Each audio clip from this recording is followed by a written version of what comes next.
Hey, everybody. Welcome to the podcast. My son, Seth Erie, now home for the summer, has prepared a musical number today. I kid you not, for our introduction. And so, Seth, come on over. Okay. He is holding a guitar backwards. So he is playing the neck of it and holding kind of, the body. And that gives it just a unique sound. So, Seth, take it away, buddy. What do you got for us today? It's on for never gets up. Never gives up. Right. The worship song. My phone? Yeah. Why do we need my phone right now? It's on.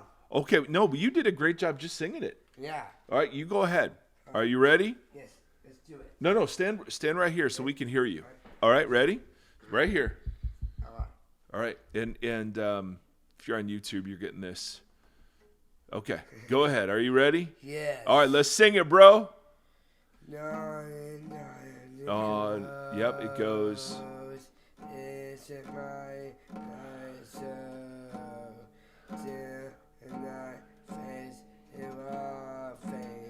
Nice.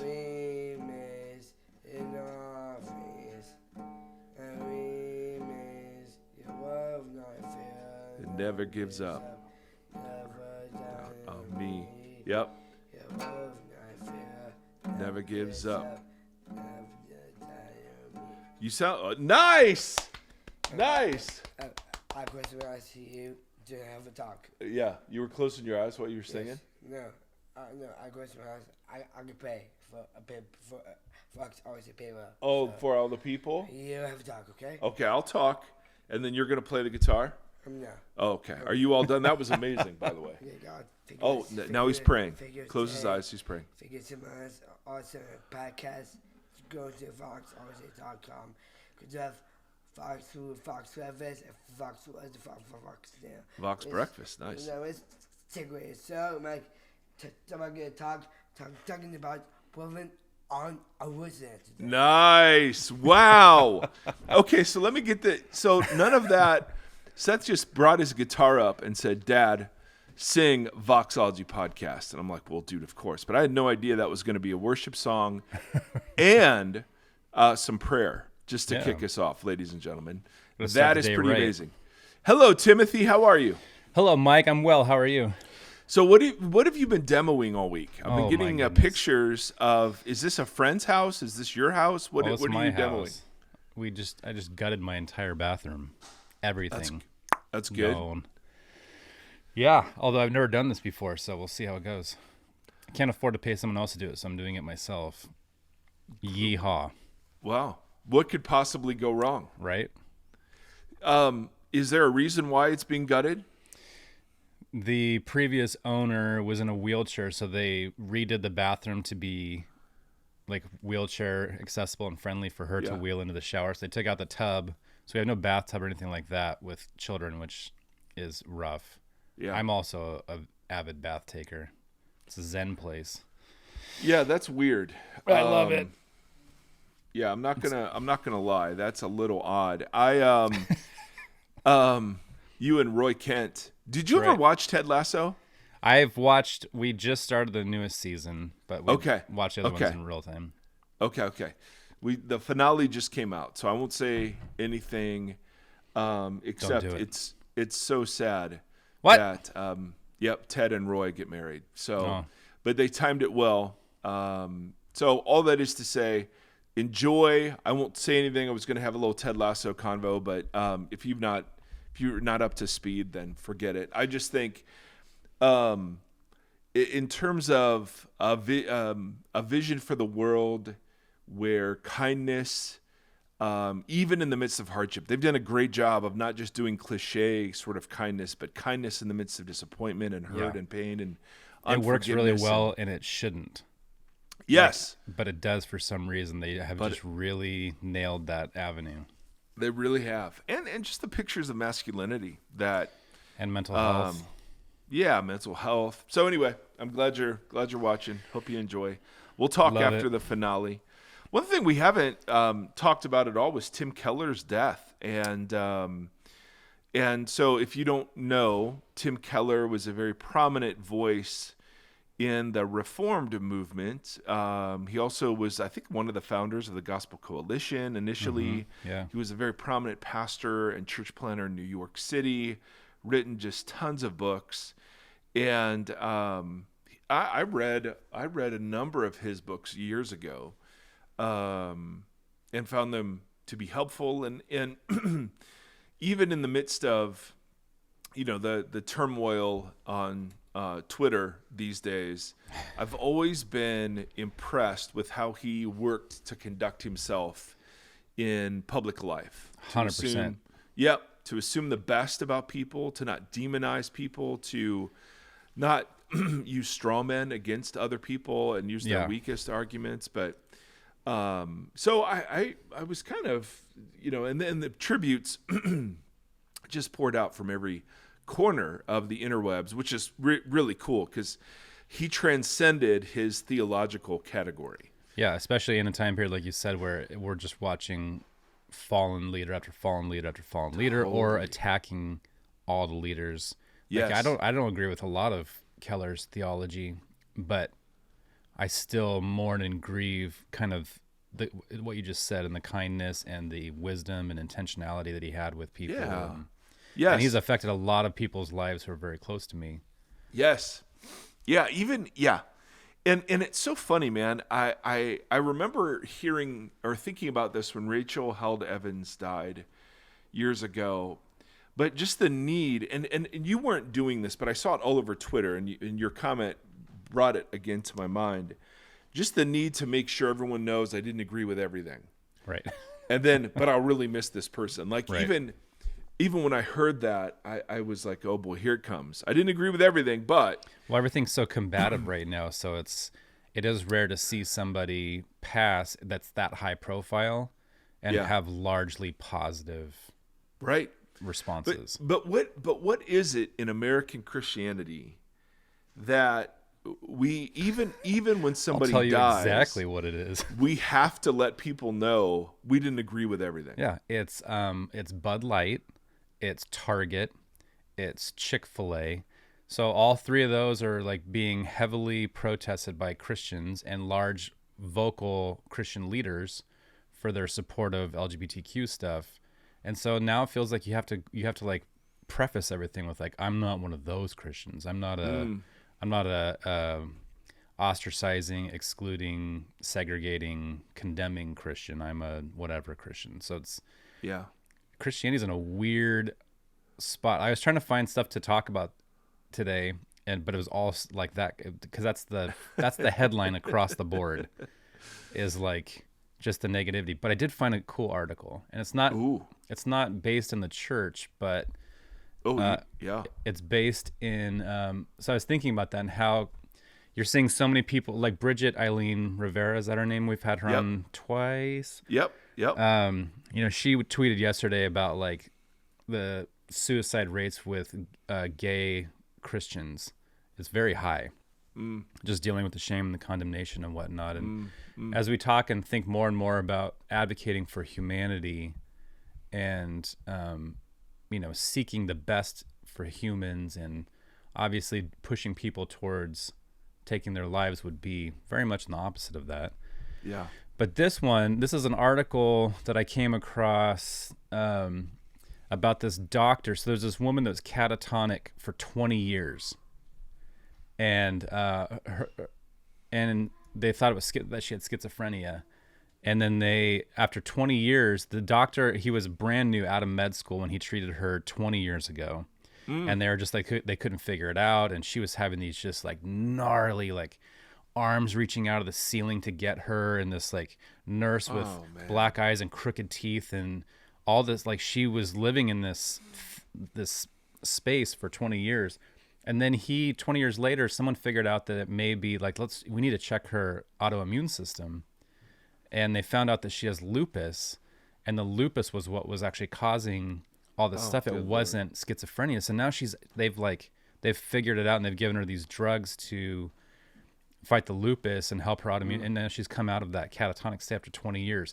But I thought it was the guy that did it, the doctor, I don't know if you remember that movie Awakenings with Robin Williams and Robert De Niro is based on a true story about the doctor who figured out how to bring people out of catatonic states. And so that was all based on a true story. And that doctor was this doctor's kind of like hero.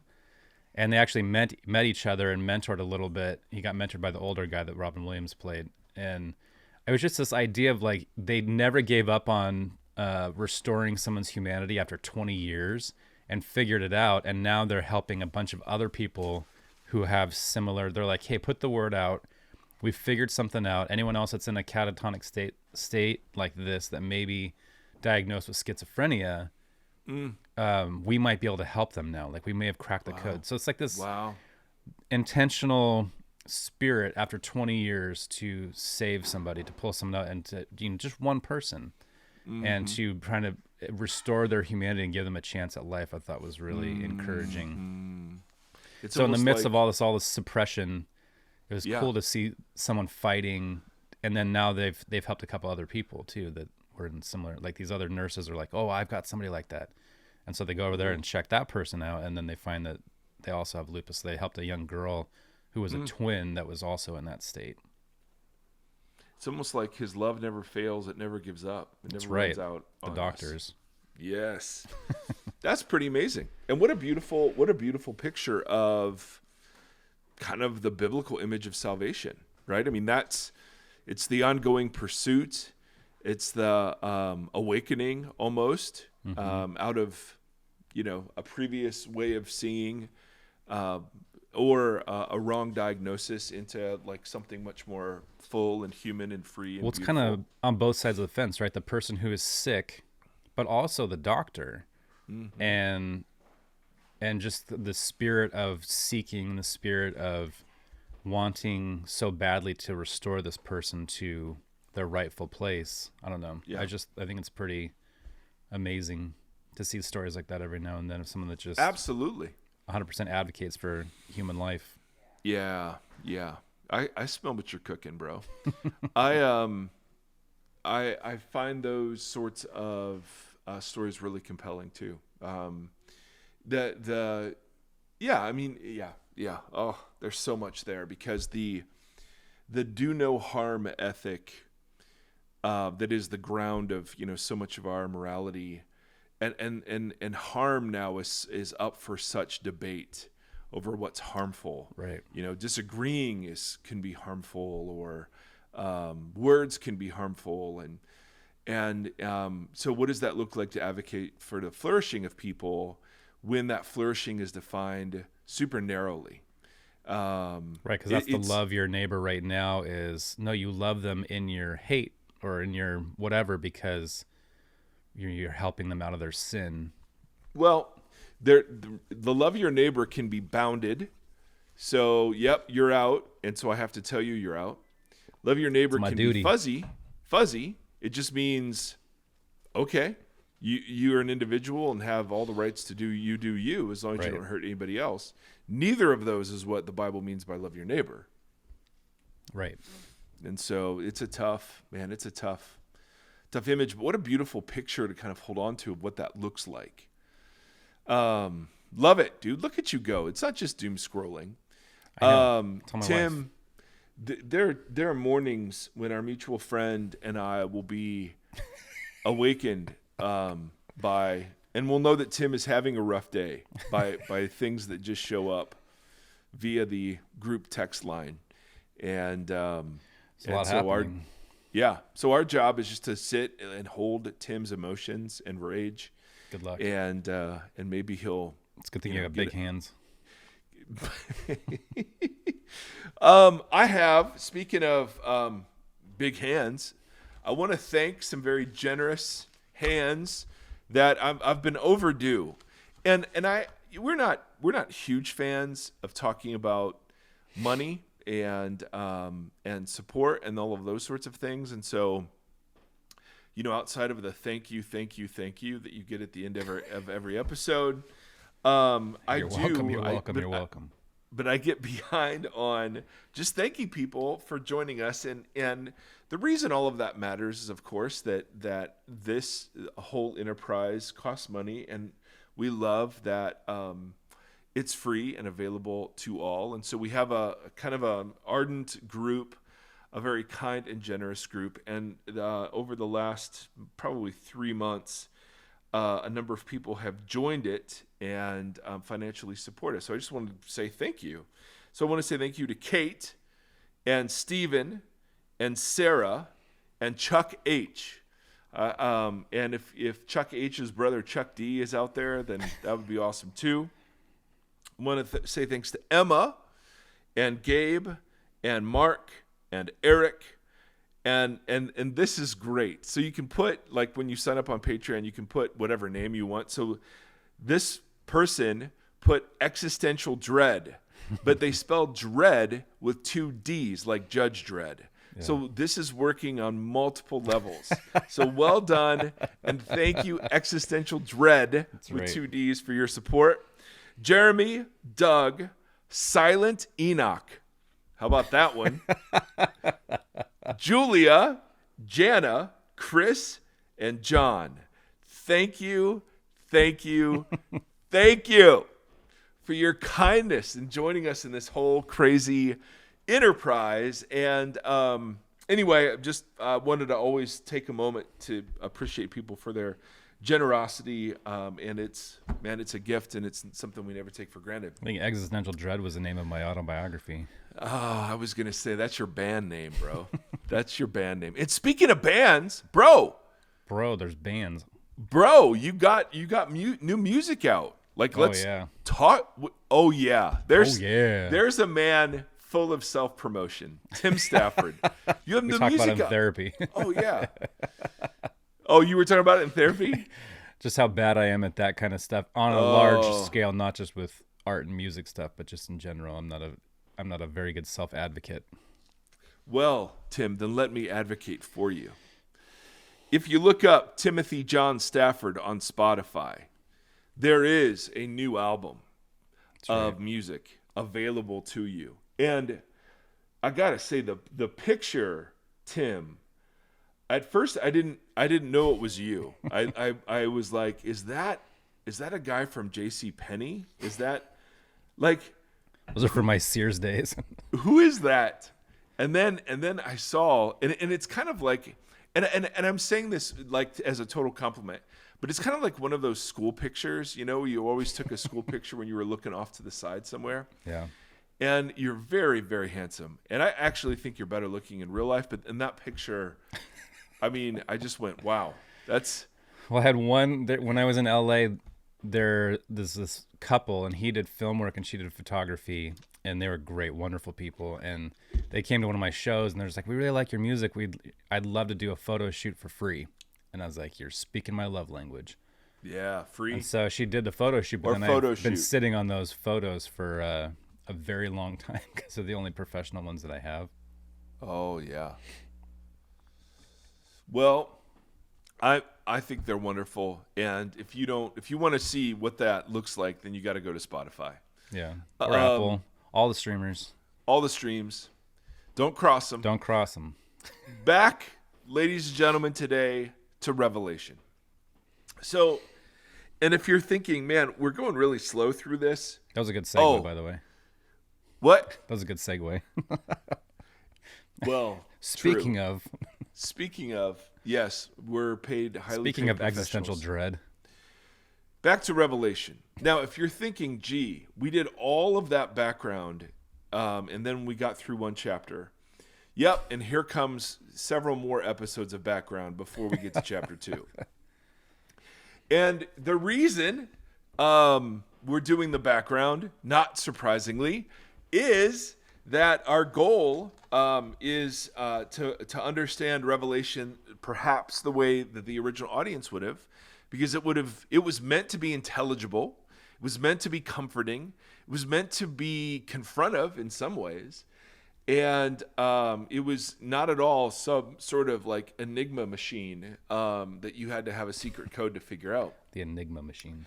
And so, yeah, good pull, World War II pull right there.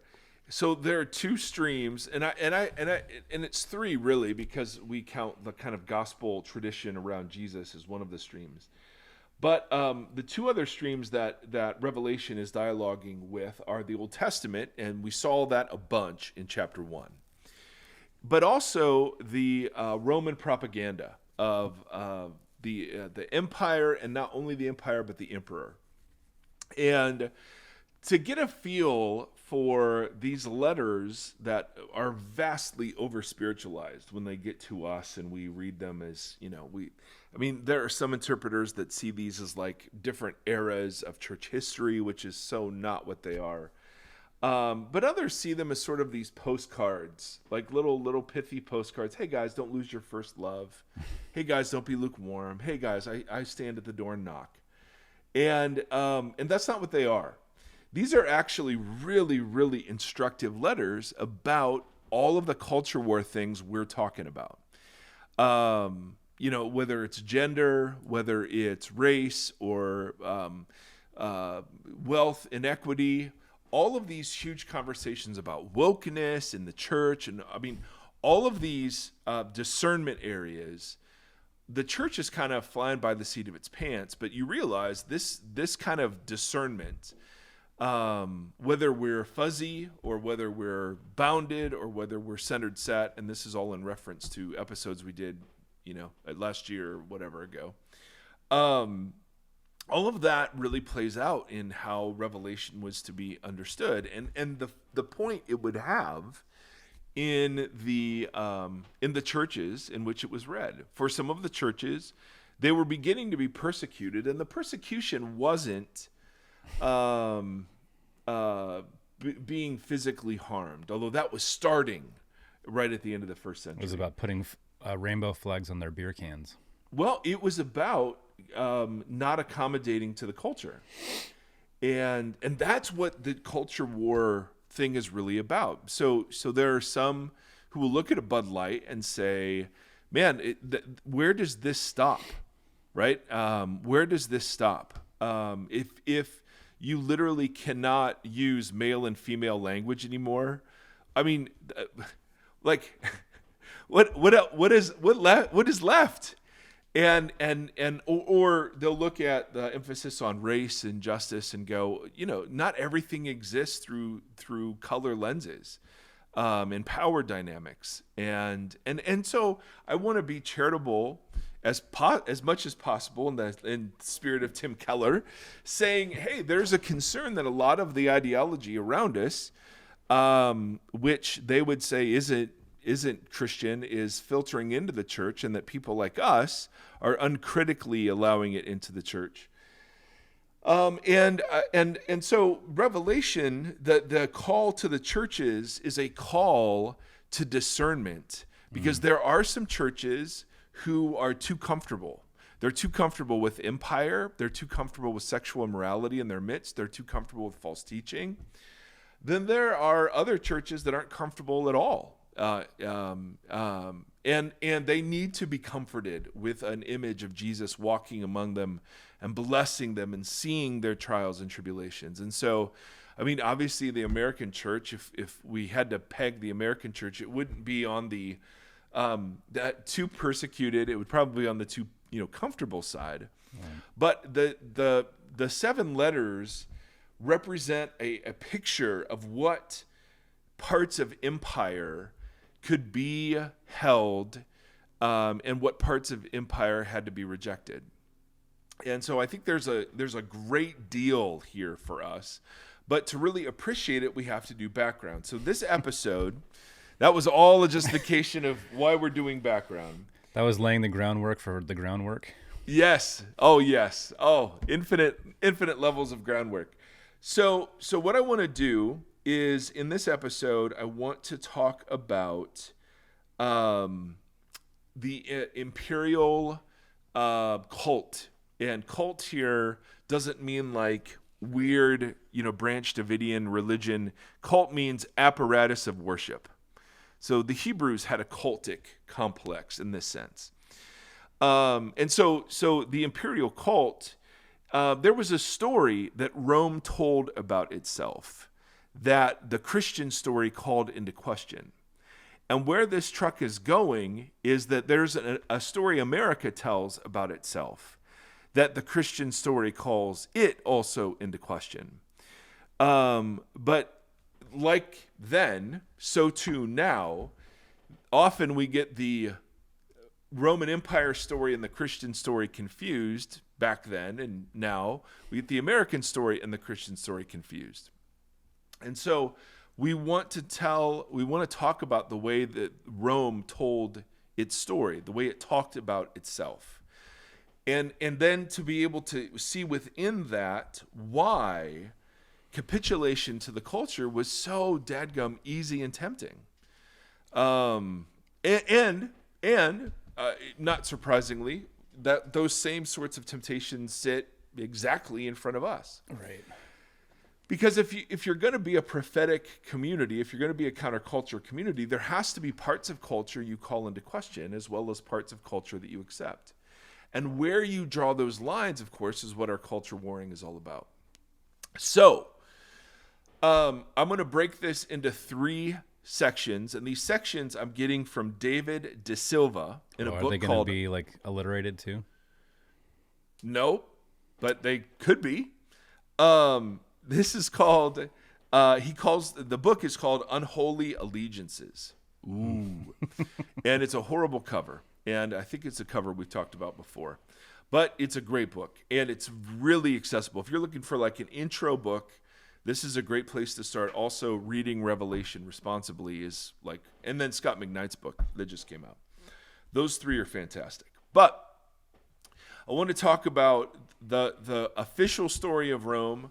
I want to talk about reinforcing the official story of Rome and then repairing the official story of Rome.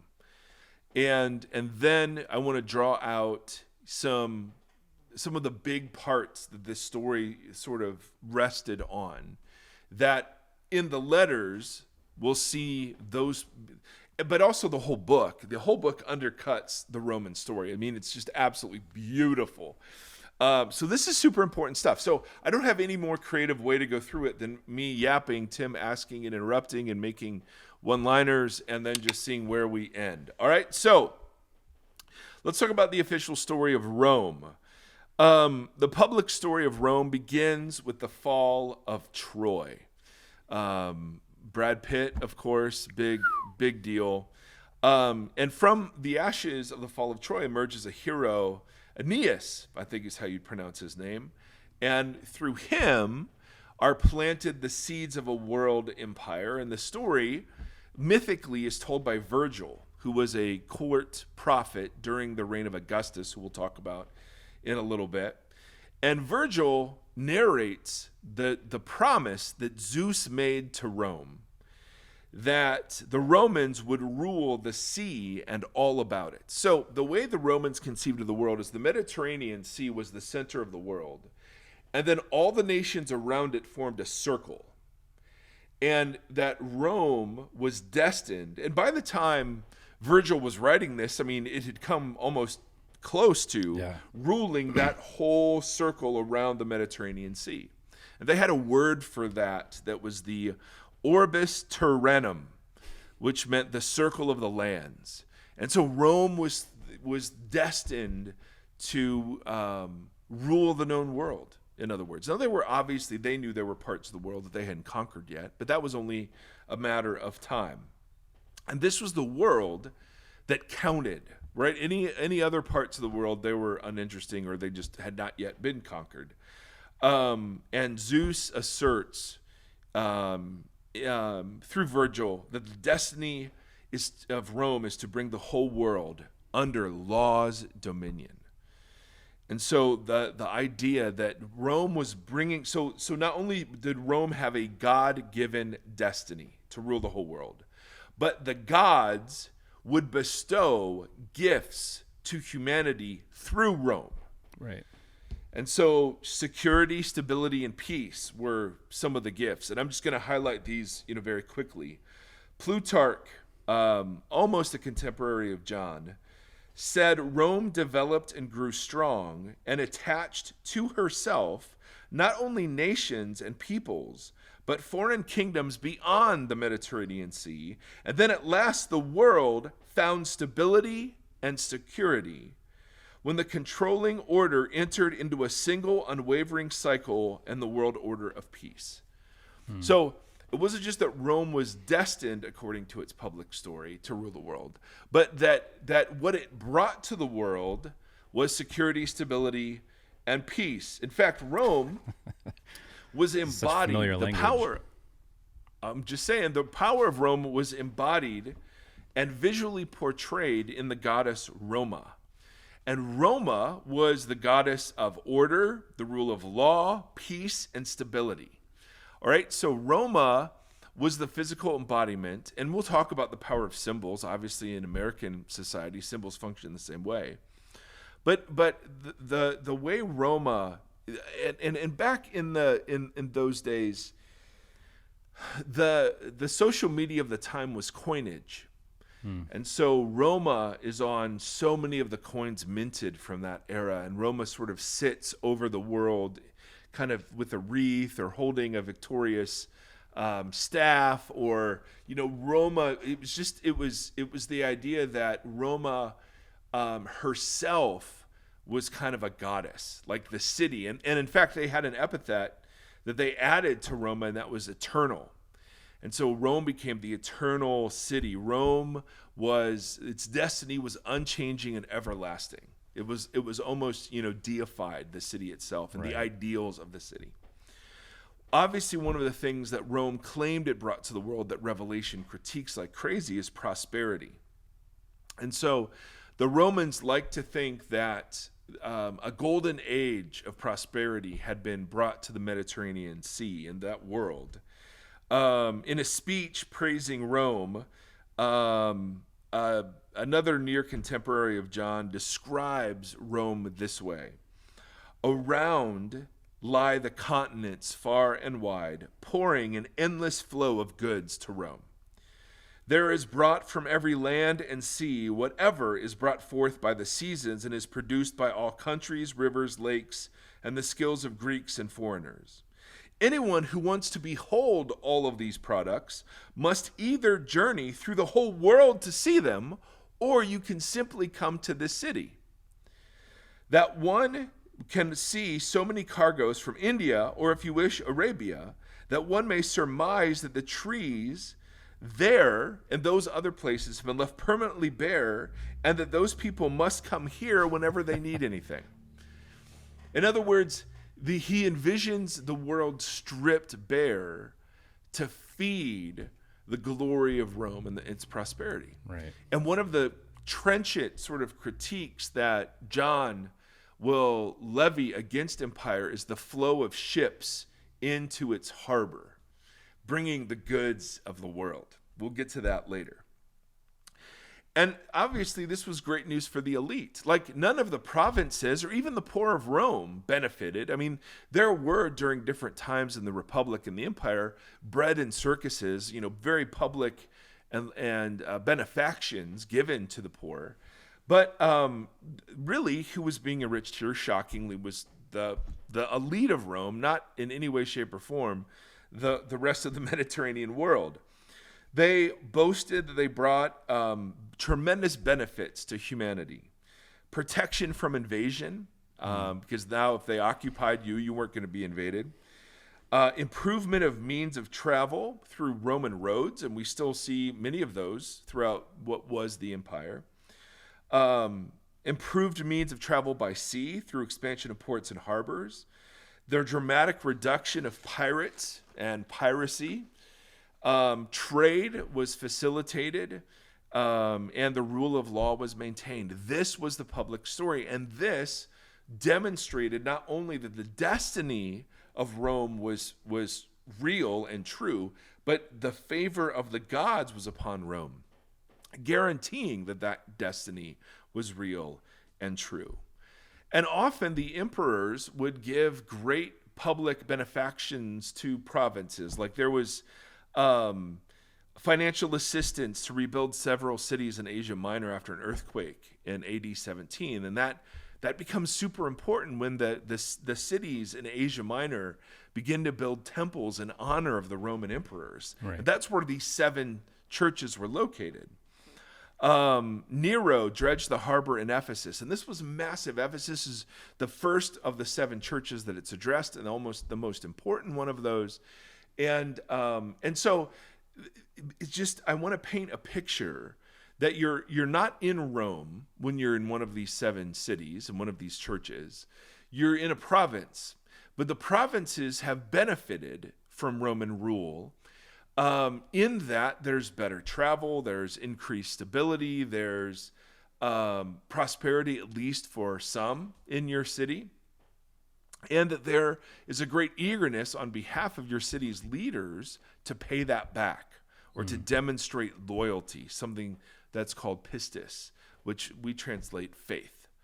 And so one of the great demands of Rome was faith or loyalty. And that's why that word's used so much to describe what it was that Christians were to give to Jesus. According to the great story, Rome zenithed when Augustus took power in 31 BC or BCE, if you want to be proper about it.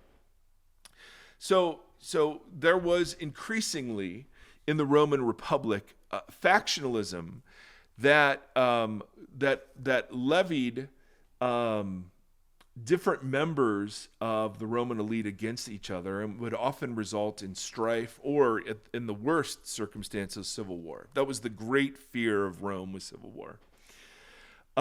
Second only to civil war was the fear that one of these factions would gain power over all the others. And so when Julius Caesar came back, brought the Roman army in, or near the city, very famously, and was assassinated, his adopted nephew, Octavian, took up the mantle of persecuting Julius's assassins with Mark Antony and others, and went to war against them. But then once that party, the Octavian party, had been vindicated against Caesar's assassins, the Caesar-Antony partnership dissolved, and they went to war. So it was about 10 years of civil war after the death of Julius Caesar, a little more than that. When Octavian finally wins at the Battle of Actium in 31 BC and defeats Cleopatra and Mark Antony,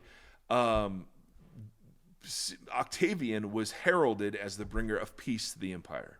He put down all of that strife. The Senate accorded him the highest honor it could give, which was the title Augustus, the illustrious one. And there were religious connotations, some think, that were attached to that. And then all of a sudden, Augustus became this bringer of peace to the world. And there were in Asia Minor all of these salutations and prayers and offerings of incense that were now accorded Augustus. And all of the prophecies that previous writers had talked about were now being pulled forward through guys like Virgil to say, this is the golden age that was promised. And so what Augustus is best known for, of course, is the Pax Romana, the peace of Rome. And we have so many records of instituting holidays, celebrating his birth.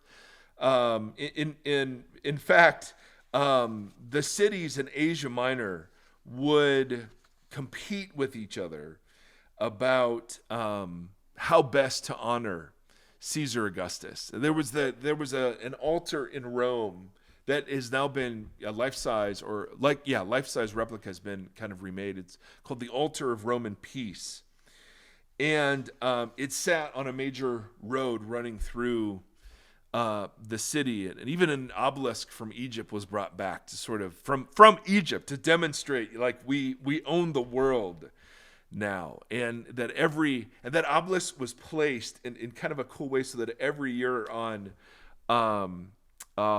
Augustus's birthday, September 23rd, the shadow of the obelisk would point towards the altar of peace. Like it was just there was this mythic story.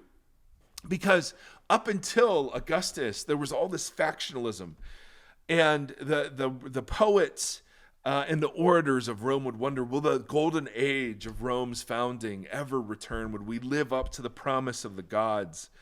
And would the civil war and the strife ever cease?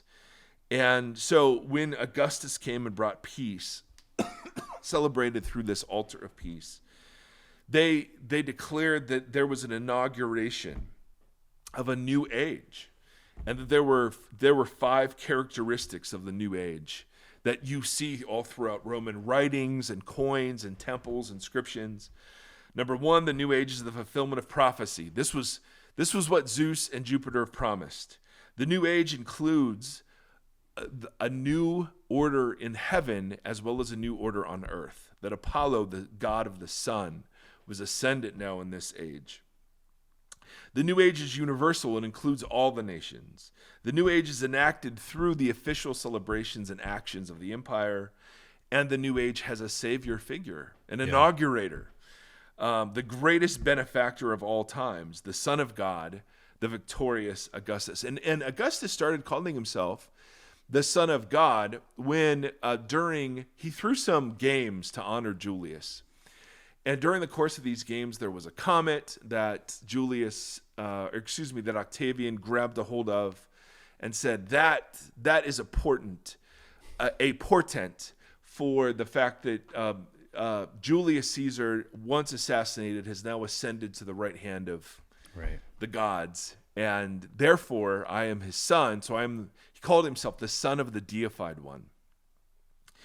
And so there was this massive just because you like the sound of it. Absolutely. Like, wouldn't you? Yeah, totally. So this sounds good. I'm gonna take it. So at the end of the first century, you have a public story that has found absolute vindication in the eyes of all the Romans, right? It was destined, and now it is here. And all of the things that were promised, Rome has finally lived up to its promise. And one of the things that you have to understand about the story Rome told about itself is that, of course, that peace that Rome had brought to the world only came through conquest.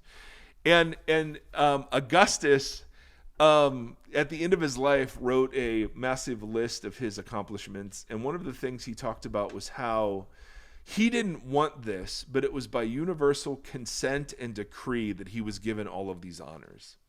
So he paints himself as this bringer of peace, even though it was through conquest, and somebody who rule was forced upon him rather than someone who sought it out and fought for it himself. Now, the altar of peace is a massive symbol, next to the goddess Roma, of what the new age was going to be looking like. In fact, there were acclamations of the significance of Augustus, and this is one that's very famous. It was written by a city in Asia Minor. Now, this is Turkey, modern-day Turkey, and this was, I think, 9 BC, 9 AD, 9 BC, I think. And there was a competition. And is this making sense, by the way? There's so much abstract. Okay. There was a competition among the cities of Asia Minor how best to honor Augustus. And this was the winning selection. All right? So just notice the language here. This was a decree honoring Augustus's birthday as the beginning of a new year. Okay, so taking New Year's Day being his birthday. And the argument is this: because Providence, with a capital P, the favor of the gods, has set all things in most perfect order by giving us Augustus, whom she, Providence, filled with virtue that he might benefit humankind, sending him as a savior, exact Greek word used of Jesus, both for us and for our descendants, that he might end war and arrange all things well, and because he, Caesar, by his appearing, his epiphany, surpassed all previous benefactors, and leaves posterity no hope of another benefactor surpassing what he has done. And because the birthday of the god Augustus was the beginning of the good news, literally euangelion, for the world that came through him. Yeah. All right, so literally the word savior the word peace, the word Lord, all of this. I mean, and the acclamation is that no one will ever give to the world what Augustus has given to the world. Yeah. That's the acclamation. And that's why he's worthy of, such remembrance. Now, all of these celebrations, holidays, altars, offerings, these were all things that reinforced the public story, right? The vast majority of the empire never saw the emperor, right? Never saw the altar in Rome, but there were always things there to remind them. There's always something there to remind me, 80 song, of the goodness and the power of Rome. Yeah. So whether it was coins or whatever, but in Asia Minor, there arose something called an imperial cult, which, as the cities of Asia Minor sort of jockeyed with each other to show favor to the emperors, because they received, a lot of the elite from the provinces were granted Roman citizenship, and their fortunes were tied to the fortunes of Rome. Totally.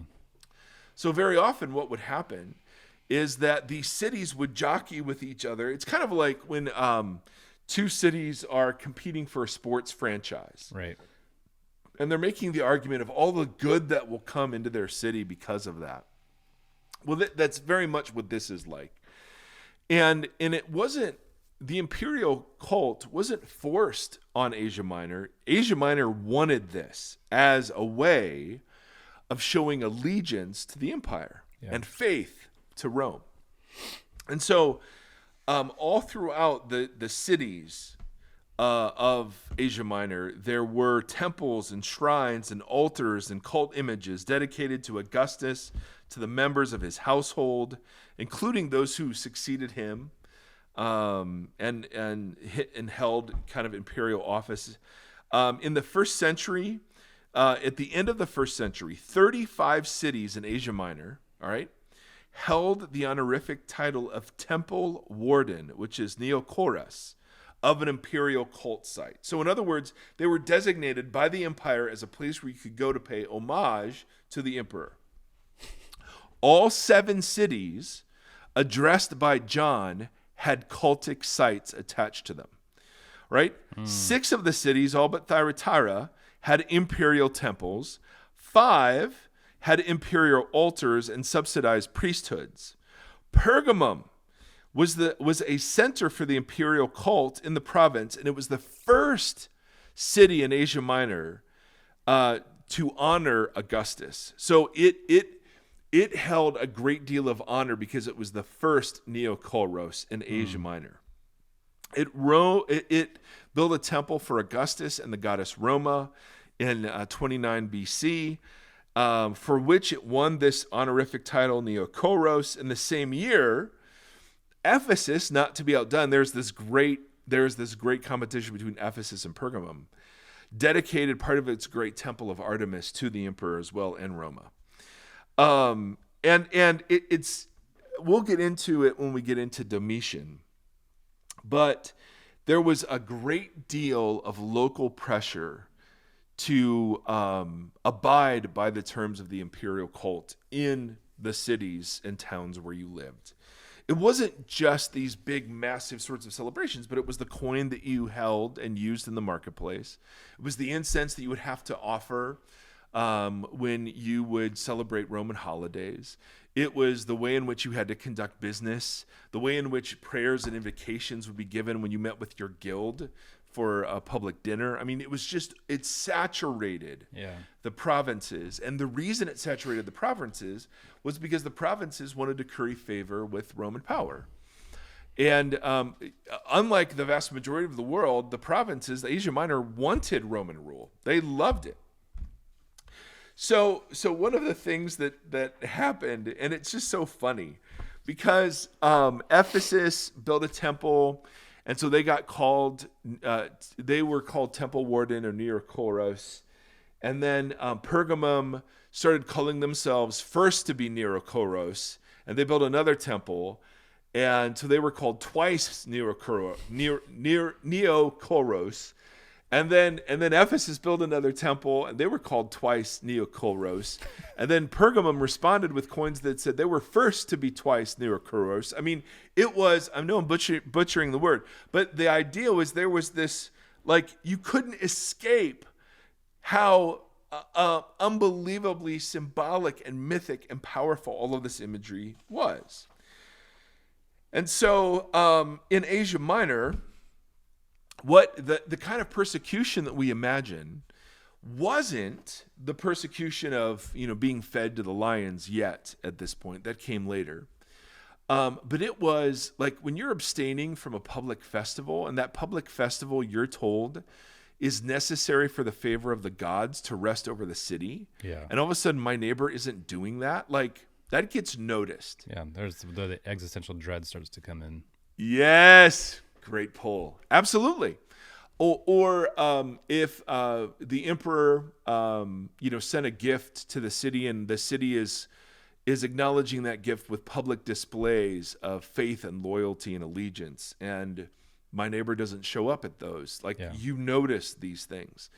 And it wasn't that the Christians, as long as the Christians were viewed as a subsect of Judaism, they were safe, because there were allowances for Judaism in Roman law.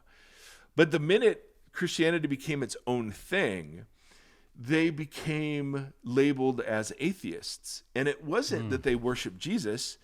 You could worship as many gods as you want, as long as you acknowledged Rome, its power, its sovereignty, and ultimately, in some strange way, its divinity. And so they were atheists because they didn't believe in the Roman gods and goddesses, including Roma. Right, which is so funny. And so all that is to say, this is, by the way, 16 pages of notes that we're going through. All of this is to say that, like, what you had in the first century was a mythic story that goes like this. And this will kind of be a little bit of our summary. I don't want to take too much more time, although I find this so dadgum fascinating. And I just think, wait till you see some of the parallels. It's just absolutely amazing. So this is from Michael Gorman, I think, in his book, Reading Revelation Responsibly. But Rome had a civic religion it was Roman nationalism. I mean, you could not escape it. And it consisted of 6 pieces of theology. The first piece was the gods have chosen Rome, as we've said. Secondly, Rome and its emperor are agents of the gods' rule, will, salvation, and presence among human beings. That's so massive. Rome, thirdly, manifests the gods' blessings, security, peace, justice, faithfulness, fertility, among all of those who submit to Roman rule. All right? So important. Fourth, the rule of the gods through Rome was accomplished through violence, domination, and pacification that was hardly peaceful. All right? And they knew this, but that wasn't part of the propaganda. Fifth, the emperor, now it didn't start this way. Even Augustus was hesitant because of what happened to Julius Caesar. Even Augustus was hesitant to acclaim many honors. So when Pergamum said, hey, let's build a temple to Augustus, Augustus insisted that Roma be honored as well. And that was just smart, right? Yep. That's just smart politics. Cough button. All right. But that over the course, and when we get to Domitian, who I think was the emperor during the time of Revelation, we'll have a whole episode on him when we get to chapter 4. Good Lord. There is so much here. But the emperor himself, this is point number 5, was worthy of praise, devotion, and allegiance. He was worthy of having divine and quasi-divine titles such as Lord, Lord of all, God, Son of God, Savior. And in that little inscription we read from Asia Minor about Augustus, here's the good news about his birth. Right. You're like, oh my goodness. And then finally, number 6, the imperial age is the long-awaited golden age. Indeed, the eschatological age in which humanity's hopes have been fulfilled and will continue forever. I mean, my goodness. And so when Paul gets a hold of a Jewish story about Jesus being the one true king of Israel, Paul is going to tell and narrate that story in mythic terms that provide a counter narrative. Yeah, exactly right. So we're going to use all the words. Jesus brought peace. Jesus is Savior. Jesus is Lord, right? The assembly of God's people is ecclesia, just like the assembly of Roman citizens. I mean, it's just beautiful what he does as he takes the symbolic and mythic universe of Rome and subverts it. So, 6 points. The gods have chosen Rome. Rome and its emperor are agents of the gods' rule. Rome manifests the God's blessing. This peace was brought about through conquest and the threat of violence. The emperor was worthy of praise and devotion, and the imperial age is the long-awaited eschatological age. And what's fascinating is what's going to happen is that we are going to get the most brutal takedown of that Roman story. So instead of we'll get to this, but instead of the goddess Roma, when you look at Roma, like in the altar of peace or on these coins, she's beautiful. But when we talk about Roma, the goddess in Revelation, she is a prostitute. And she is drunk. She is a drunk prostitute, drunk on the wine of the blood of Christians. I mean, wow. Oh my goodness, the great prostitute. Instead of Rome being the favor, representing the favor of the gods, behind Rome sits two beasts and a dragon, right? You're just there's this takedown of the symbolic and mythic universe of the Roman Empire, and the way all of those things were employed to tell its story. There is a counter story that's so beautiful, right? That the kingdom of Jesus is the real kingdom. The peace of Jesus is the real peace. And the peace of Jesus is secured by the sacrifice of Jesus, not his conquest. Right? Yes. Roman victory is not through conquest. Conquest comes through weakness, humiliation, and seeming defeat. Faith and allegiance to Rome is replaced by faith and allegiance to Jesus. And instead of being an eternal city, Rome turns out to be just another version of Babylon, to be supplanted and replaced by the new Jerusalem. And that's the eternal city, baby. And you're just and the whole book, all of the symbols of the book. And again, it's just beautiful. You have these images of Jesus, these images from the Old Testament, and these images from the Roman story that are all mixed together to tell these churches. And they're tiny. They are tiny. What, maybe 1,000 people, 2,000 people in all of Asia Minor at most. And maybe more, since this. I think Revelation was written towards the end of the first century, so maybe more than that, but not more than 5,000 people. Yeah, that was a question I wrote down because that's an interesting piece to look at what numbers look like, just as you're trying to pull and think about things today, and discern through all this information, because obviously there's obvious parallels. Yes. We'll just let sit there, but yeah, we will. We'll come back to those. Oh, believe me, there is a truckload coming. But before we get to the 7 letters, and when we get to the city of Ephesus, right? What the 7 oracles to the 7 churches, for some of them, they are embracing parts of empire that are antichrist. Yeah. For some of them, they are resisting parts of empire that are antichrist, and they're commended. Some of them are uncomfortable. Some of them are too comfortable. Some of them are living in contested space. Some of them are living in really uncontested space. And some of them are wrestling with false teaching that totally validates the playing into the story that Rome would tell about itself. Totally. So it's hard for us to imagine, and that's why we're going to use American parallels, because by the time you look at Memorial Day and Veterans Day and President's Day and 4th of July and flags and national anthems and Pledge of Allegiance is. I mean, like, we're just saturated. For us, this is just normal. Like, to be Christian and to be American, that's not a, well, yeah.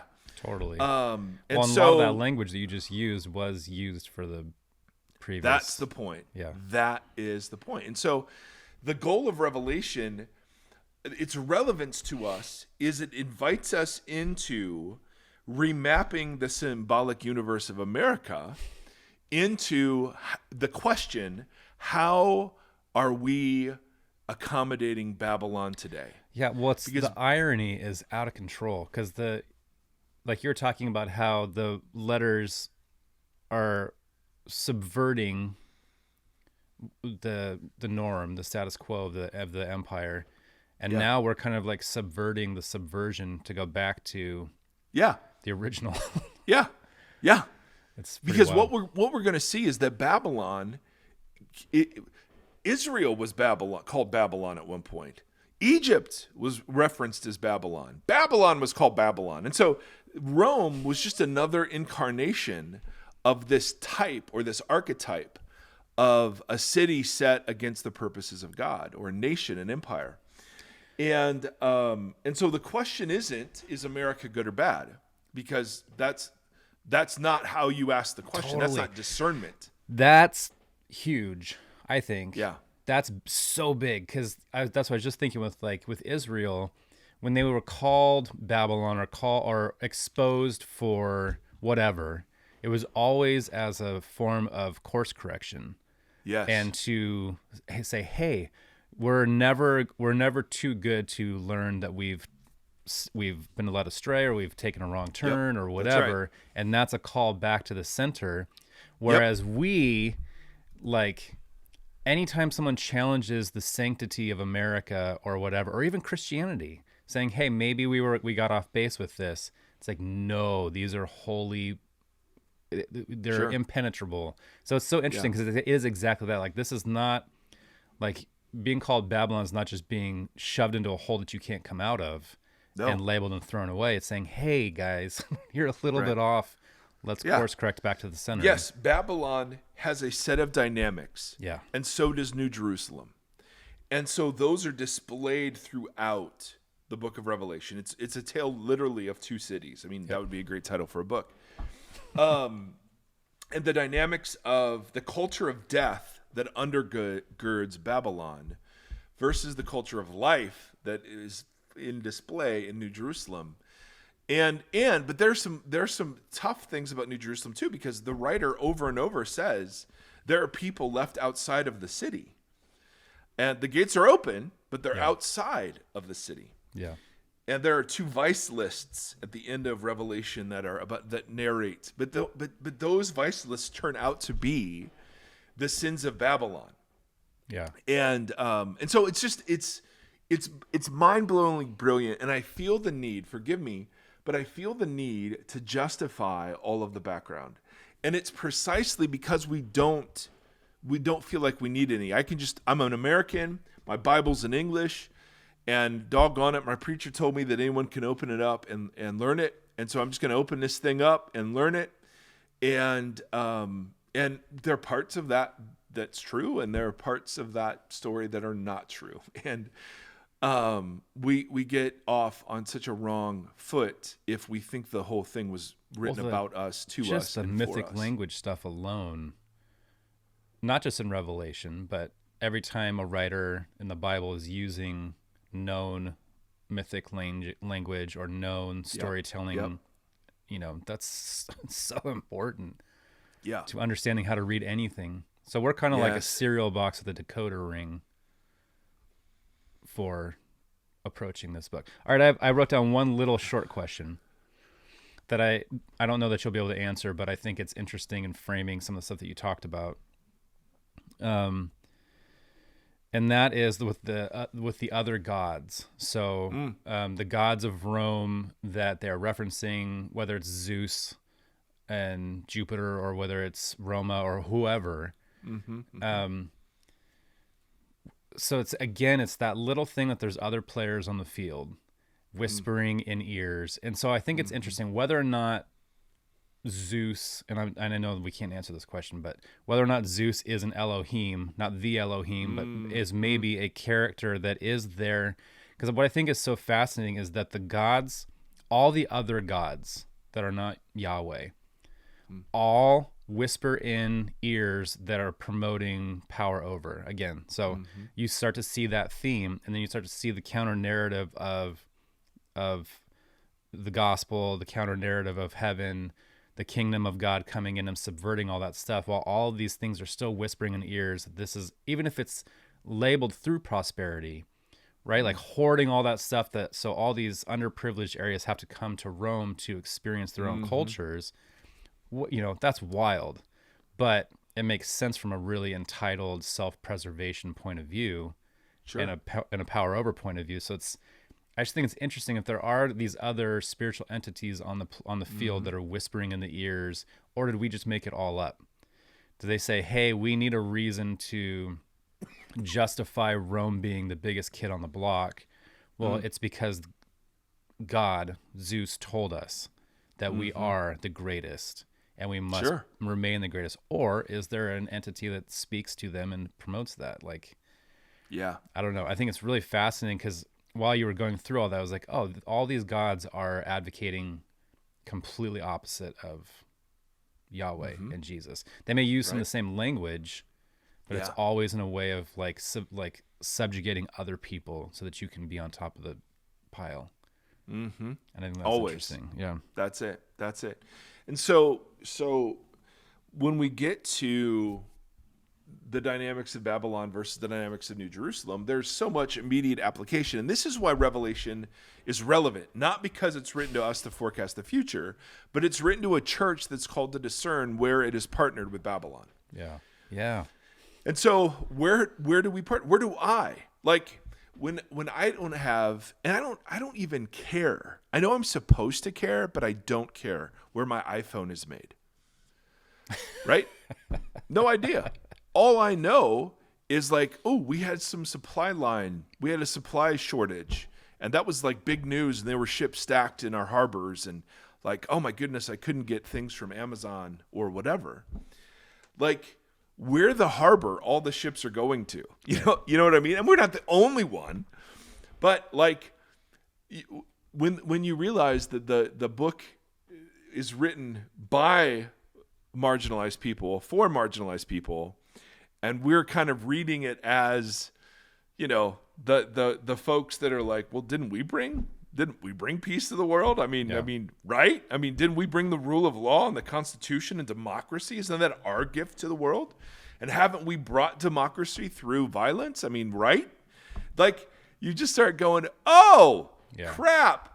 Maybe there's some things that for us to learn. And empire's going to empire. Right? The politics is going to politic. Is that the title of the episode? Empire is going to empire? Oh, I like that. Yes. The issue is if the church is supposed to provide a counter narrative, then there are parts of empire, if we're going to be in empire, that we can embrace and receive as good. And there are parts we must resist and provide a narrative to. And again, that discernment.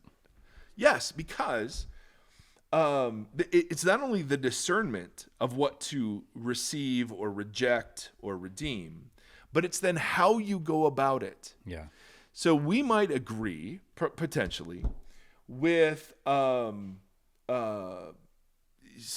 folks who have issues with some of the ideology that undergirds gender these days, and let's say, yep, I kind of think male and female, are categories and are important, and I don't know how it all works, but I'm suspicious of just all of a sudden throwing all of that to the wind. I imagine there are more than a few Christians out there who feel that way, but who wonder, then so what? Is the answer just protesting and canceling and howling at the world? Is it not seeking the flourishing of kids and teens that are transitioning? Is it picketing hospitals? Like, it's not just that we would agree or disagree over what parts of the cultural stream represent Jesus well or not. Right. But it's then what do we do in response? And so much of, I think, what I've been wrestling with is, let's say that there are parts, because there are parts of the world where I go, nope, I don't, I see that as anti-Jesus. But how do I respond to those parts still in a Jesus way versus I'm going to be anti-Jesus against the anti-Jesus things? And which just means we're participating further in the dynamics of Babylon, and there's nothing new or significant about us. You know what I mean? Well, yeah. How do you frame that through like the New Jerusalem and the gates being open? Well, bro, there's a lot of debate. Do you stand at the windows and point out at the people outside and throw things at them, or you know what I mean? Like when you try to look at it through all the different, from a bird's eye view of all the different categories that we talk about and stuff, it becomes interesting because the gates being open, you know, there's an obvious metaphor to what that looks like. The gates are not shut and locked, so there's an obvious message that's in there. So how do you live in that and parlay that?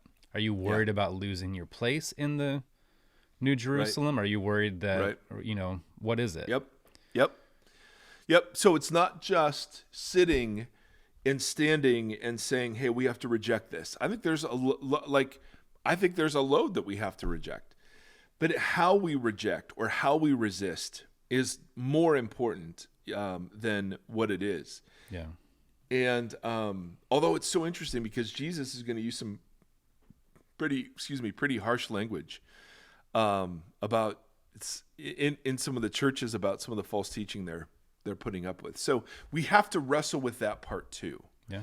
And it's not just the other people's false teaching that I have to question. It's okay, what have I bought into? And that is why this is so hard and so like little tried. Yeah. I mean, it's no fun sitting around going, daggone it, or doggone it. Those are, I confuse those. Whatever version you're looking for.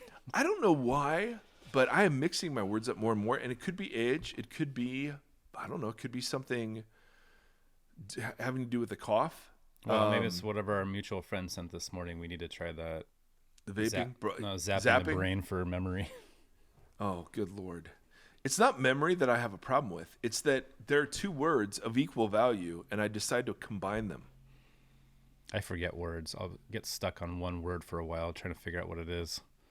Yeah, I think that's a symptom of something, I have no doubt. Yeah. I could never be a medical student. I would be self-fulfilling so many symptoms. Do you remember the SNL skit that they would have Alec Baldwin on? This was in the mid-90s or so, and he was the doctor that mispronounced everything. Oh, no. So it was very dramatic. He's got the big C, canker, but nobody would ever correct him when he would. Oh, that's funny. No, Tim, you have a great memory for crap like that. Well, I mean, you are an encyclopedia, and I think our community really appreciates the number of obscure movie references and quotes you lay down that I'm not even picking up. I think there are a few out there like you who are like, yeah, there's a few. There's like 3 people that are like, hey, I understand that reference. Totally. Because, I mean, you could have, and you do, entire conversations consisting of movie references that go right over my head. And then you always are asked, like, hey, have you seen this? I'm like, no, I don't. I don't, man. So I don't have that kind of intelligence. I'm sorry, Tim. I think that's you showing good discernment. I don't know. There are parts of Babylon that are great, and maybe it's true. We rewatched the Spider-Verse movie last night because we have tickets to see the new one on Sunday. Oh, and the first one's so good. I've tried, man. I just can't do it. I'm just not a cartoon. I'm not a cartoon guy. It is so good. I'm sorry. I'm sure. I mean, everyone I love and respect who loves comic book movies say it's great. Yeah, it's like top of the pile.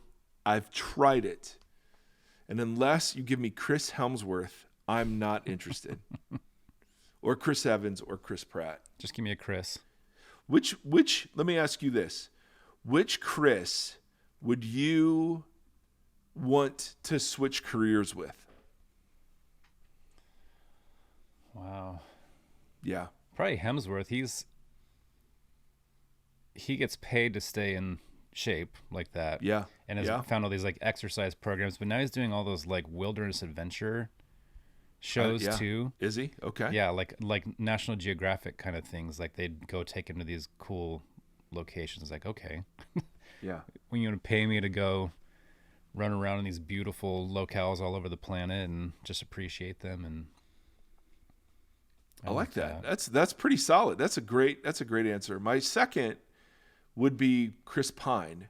I think I'd love to be captaining the Starship Enterprise. I think that would be really fun. And he's very handsome. He is very handsome. He's one of the Spider-Man voices in the movie. And he will, of course he is. And he will be handsome for a long time. Like he's going to be like one of those Robert Redford sort of handsome, or Dances with Wolves guy. Kevin Costner. Yeah, he's handsome. Then there's Paul Newman. Sometimes I forget that we're still recording. Like that welcome, whole, yeah. That's literally that's so funny because I looked up and I'm like, oh, we're still recording. Oh, that's. If you ever wonder, there it is. All right. Do when we press stop. Oh, good Lord. God bless us, everyone. Bye.